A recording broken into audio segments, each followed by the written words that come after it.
C'est depuis 2021 que l'organisme LGBTQ2+, Vaudreuil-Soulanges déploie ses ailes partout dans la région afin de donner une voix et des ressources à la communauté.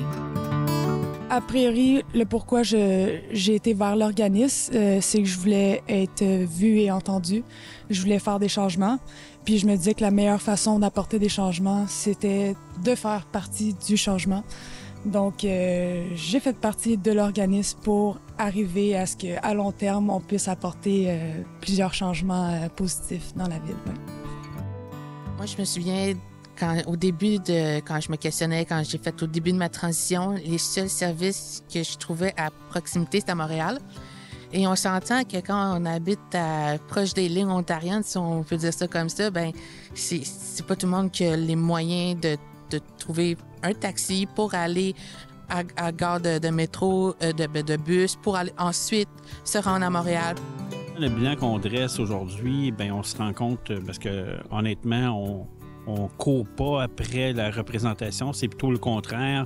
On voit qu'il y a des besoins puis qu'il y a beaucoup de demandes envers notre groupe à faire de la formation, de la représentation et comment on dit, informer le public en général et aussi informer les gens de ces services-là parce que au bas mot, c'est à peu près 15 % de la population qui est dans le LGBT2+. Fait que donc, il y a un besoin là, quand on parle d'une population autour de 166 000 personnes dans Vaudreuil-Soulanges. C'est plus autour des États-Unis, mais je trouve que ça s'approche par ici quand même. Là, le monde de droite, là, des manifestations anti-LGBT et tout ça, on le sait que ça part de la base de la mésinformation, de la méconnaissance. Donc aussi, sur Internet, il y en a beaucoup qui peuvent dire n'importe quoi aussi. Donc c'est un peu pour contrer ça, pour expliquer que oui, on existe, puis non, ça veut pas dire ça, ou contrer tous les stéréotypes puis les préjugés. Je peux comprendre que c'est pas toujours facile à comprendre le pourquoi que les gens dans notre organisme font certaines décisions, prennent certaines décisions. Puis nous, on est là pour ça, pour expliquer le pourquoi du parce que.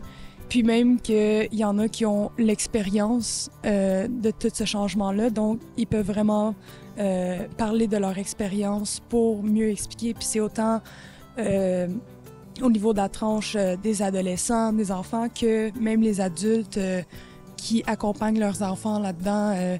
Nous, on peut donner de l'expérience, on peut donner des outils, expliquer mieux le pourquoi que l'enfant se sent d'une certaine façon, etc. Fait que ça, c'est sûr que si j'ai un conseil à vous donner durant cette vidéo-ci, venez nous voir. Ça vaut vraiment la peine.